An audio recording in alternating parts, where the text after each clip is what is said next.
All right, chapter 10, Tangled Up in God's Beard. So when we left off, the kids and the family, they all had piled into the car and they were headed down to Alabama. Mama has a very detailed, organized plan of what they're supposed to do. So this is chapter 10, Tangled Up in God's Beard. Ohio, about 1 minute away. This was the first interesting thing that Mama had come up with since we had been through Detroit. Just outside of Toledo, we pulled over at a rest stop. Mama said, "Okay, who's got to go to the bathroom? Who's hungry?"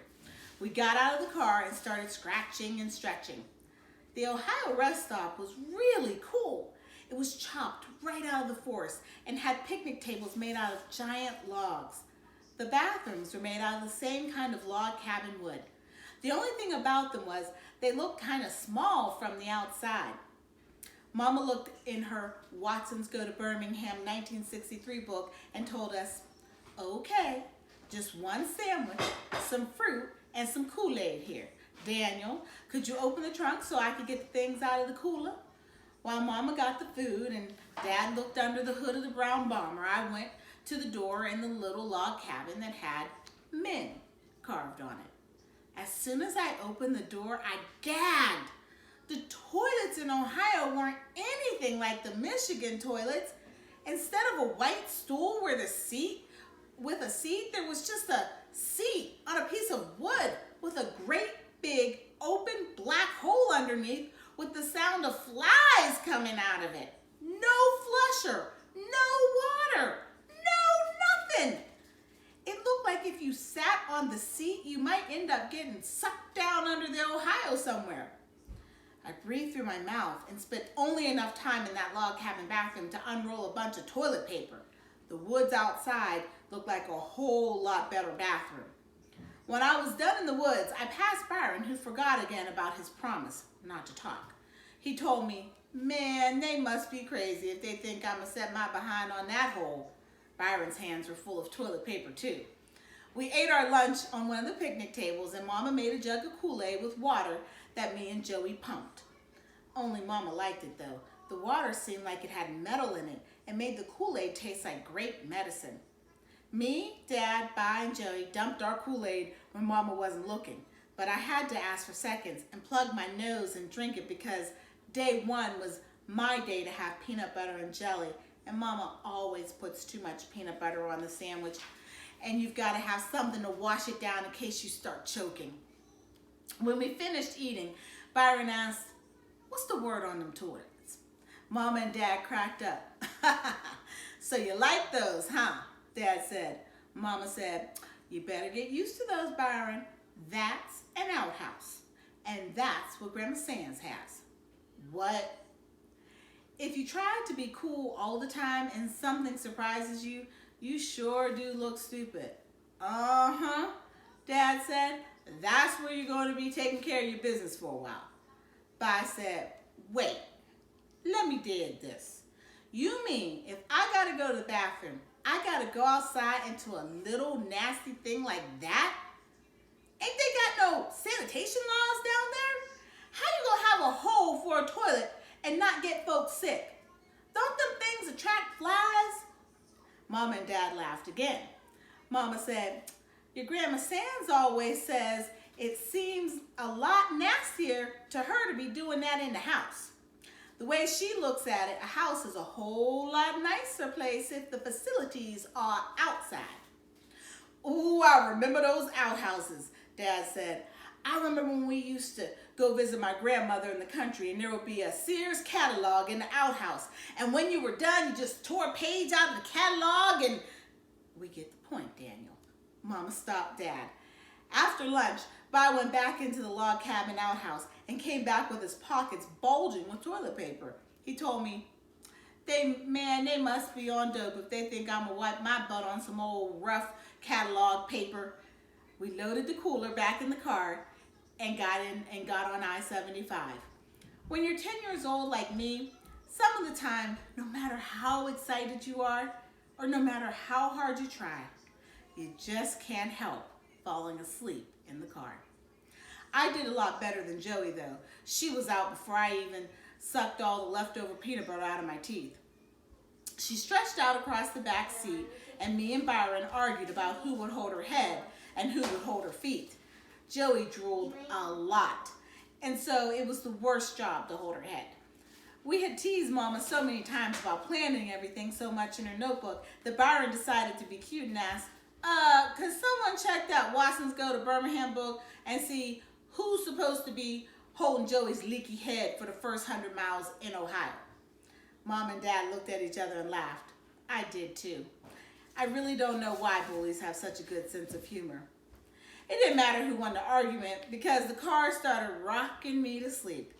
Maybe someone could say the brown bomber was old and ugly, but you could never say anything bad about its seats. They were the best things in the world. I leaned my head back and watched Ohio go zipping by. I couldn't help my head from sinking deeper and deeper into the brown bomber's seat. I woke up and got real nervous real fast. I felt something wet in my pants starting to run down my leg. I opened my eyes and said, whew, it was just Joey drooling all over me. I complained and Mama made Byron take Joey's head for a while. I took her shoes off for her, and inside one of her shoes was a kind of worn down picture of a little white boy with a girl's hairdo and a smiling dog. In a circle around both of them it said, Buster Brown. Buster Brown was a very popular brand of shoe for kids in those days, and even when I was a little kid, I wore Buster Browns. I'm not sure if they still make them anymore, but it was very popular in that time. And the logo was a little boy that had like curly hair, almost like a girl. So that's why he said it's a little boy with a girl's hairdo. As I drifted back to sleep, I wondered what a little white boy would think if he knew he was getting stepped on every day by my sister. Then my neck got rubberized again and my head nodded down. It nodded back up when I heard Mama say real soft to Dad, how you doing? Cincinnati's just ahead. Oh, I'm fine. I've still got a lot in me. I think I'll just stop in Cincinnati for a stretch and some gas. Really? Mama didn't sound too happy. Sure, why not? The kids are all asleep and you look like you were about to be gone yourself. Mama didn't say anything, but I knew she'd have to change her plans if we didn't stop for the night in Cincinnati. Dad kept trying to make it seem okay. He smiled and said, don't worry, Willona. We might as well go a little further. I wanted to lean up and whisper to Mama that I knew what Dad was planning. But the last time I was asleep, Byron had put Joey's head back in my lap and I was just too lazy to move her. But I knew if I wasn't so sleepy, I could tell Mama what I had heard Dad and Mr. Johnson saying before we left. See, Mr. Johnson knew a lot about cars, so Dad asked him to take a good look at the bomber before we went to Alabama. I was sitting in the car pretending I was driving, and Dad and Mr. Johnson were under the hood. Oh yeah, Daniel, this baby is as sound as a dollar. Well, let me ask you something, Theo. Dad had said, do you think she could run all to Alabama straight? Mr. Johnson thought for a minute. I don't see why not.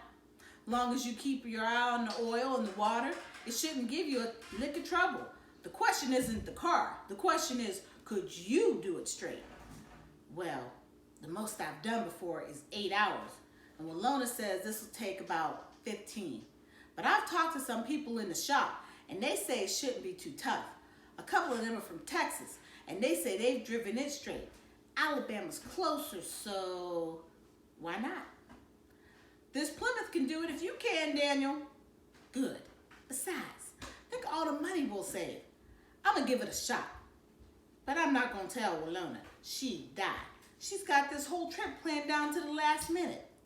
Dad made his voice go kind of high and southern.